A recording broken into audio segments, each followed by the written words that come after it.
세상에서 사람이 받을 수 있는 최상의 수명이라고 하였습니다. 이 세상의 모든 일들은 다루기만 하면 가치 없는 것이 없습니다. 그러나 하나님과 우리 영혼의 불멸성에 비추어 볼 때 목사, 설교자의 일을 따라갈 가치를 이겨낼 일이 무엇이겠습니까? 영원한 파멸로 지옥에 떨어질 인생을 영원한 복락의 천국의 백성으로 구원하시는 하나님의 손에 들린 도구로 쓰임을 받는 것입니다. 그 무엇보다 영예롭고 귀한 직임이 목사, 곧 복음의 말씀을 설교하는 일이 아닐 수 없습니다. 하나님께서 그에 필요한 은사와 능력도 주십니다. 그만큼 이보다 더 무거운 책임이 수반된 직임도 없습니다. 그런 의미에서 야고보서를 통해서 말씀하셨습니다.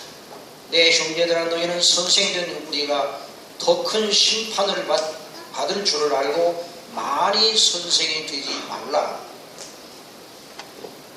누가 목사님을 부르셔 구원하시고 이 거룩하고 아름다운 직임을 맡기셨습니다. 목사님께서 무엇하라고 이 교회의 임 목사가 되게 하셨습니다. 이 질문을 끊임없이 자신에게 던져요. 그리고 그 질문에 합당하게 항상 주님 앞에 서 있어야 합니다. 우리 목사들은 교회에서 1만 가지 일을 하라고 부르심을 받은 자들이 아닙니다. 사도 바울이 내가 하나님의 복음을 위하여 택정함을 입었다고 한 것 같이 오직 하나님의 복음의 말씀을 위하여 부르심을 받았습니다. 주님께서 마지막 심판날에 우리 목사들에게 바로 그 일에 대하여 네가 무엇을 하였느냐라고 물으실 것입니다. 그런 의미에서 사도 바울은 고린도전서 4장 5절에 그가 어두움에 감추인 것들을 드러내고 마음의 뜻을 나타내시니 그때 각 사람에게 하나님께로부터 칭찬이 있으리라 하였습니다. 시골 어느 큰 동네에 의사 한 분이 있었습니다. 그는 동네에 무슨 일이 나면 발벗고 죄다 도맡아 해결해 줄 정도로 능란하고 좋은 사람이었습니다. 그래서 무슨 일만 있으면 동네 사람들이 그 의사를 찾아갔습니다. 그런데 정작 병이 나면 그 사람한테 가지 않았습니다. 병에 대하여는 신통치가 않았기 때문에. 그는 의사보다 이장이나 면장을 하였으면 나을 뻔한 사람이었습니다. 그런 의사와 같은 목사가 되어서야 되겠습니다. 디모데후서 2장 15절에 내가 진리의 말씀을 옳게 분별하여 부끄러울 것이 없는 일꾼으로 인정된 자로 자신을 하나님 앞에 드리기를 힘쓰라 말씀하셨습니다. 그리고 주님께서 베드로에게 말씀하셨습니다. 내 양을 먹이라, 내 양을 치라, 내 양을 먹이라. 그런데 주님의 양을 먹이는 실제의 표준, 구체적인 내용은 무엇입니까?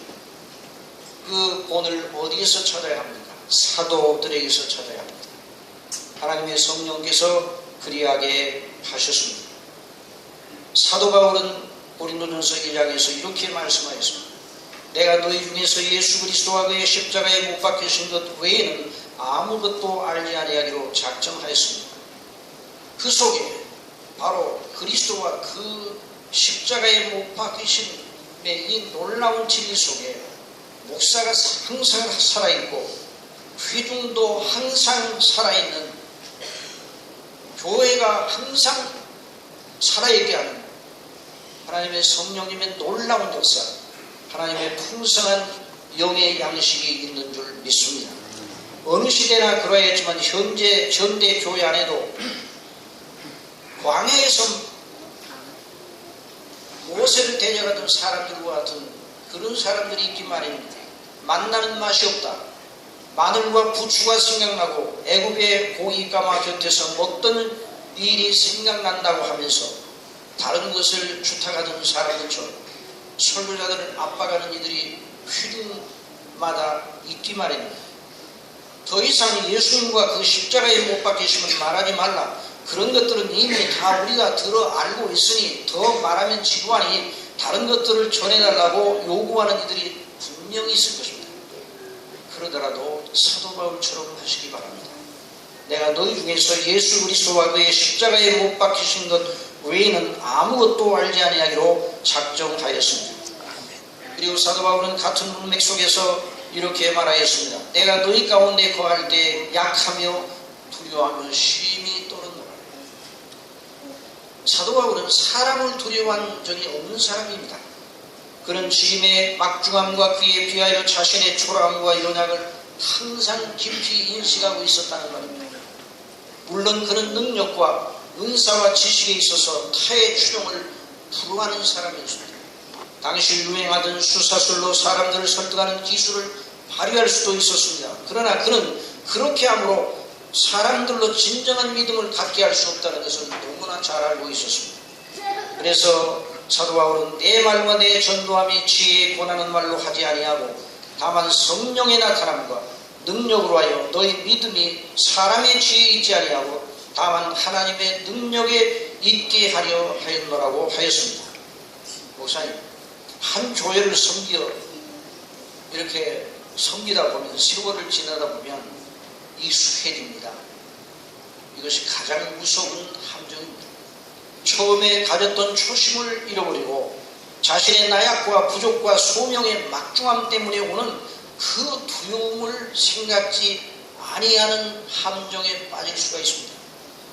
그리하여 말씀과 기도를 통해 성령님을 의지하는 일을 버리고 자신의 경험과 익숙한 기술을 우리하고 자신의 힘으로 목회의 열매를 내려고 애를 쓰게 되고 나도 모르게 주님 앞에 촐싹거리고 오만하게 그지없는 목회꾼이 되기가 얼마나 쉽습니까? 끝으로 우리는 하나님의 말씀에 성령을 따라 우리의 지림을 위해서 필요한 진리를 배우는데 열심히 합니다.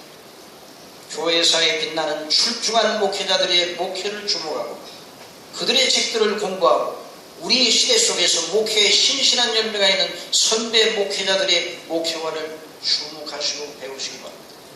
그래서 우리 모두에게 보편적으로 적용될 수 있는 진리를 배우는 데 인색하지 않아야 할 것입니다.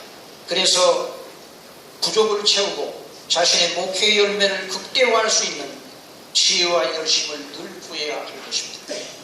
그러나 목사님, 그럼에도 불구하고 우리가 흔히 빠지는 함정은 항상 피해야 합니다. 그것은 우리 각자 하나님께서 주신 독특성과 개별성의 특징을 무시해도 안 됩니다. 그래서 그것을 무시하고 모든 이들이 좋게 하는 것을 따라가서는 안 된다는 말입니다. 영국 웨스트민스터 셰플의 캠벌 몰간 목사님, 대단히 유명한 강해 설교자입니다. 그 후임자 로이드 존 목사님은 20세기 최대의 강해 설교자입니다.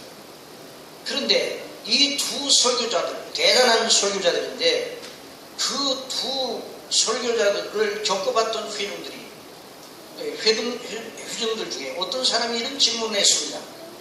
왜 목사님은 캠벌 몰간 목사님과 같이 않나요? 로이드 존 목사님에게 그렇게 질문을 던졌습니다. 그래서 로이드 존 목사님이 이렇게 대답을 하였습니다.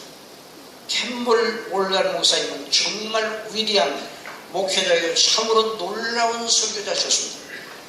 그러나 그는 그요, 나는 나입니다.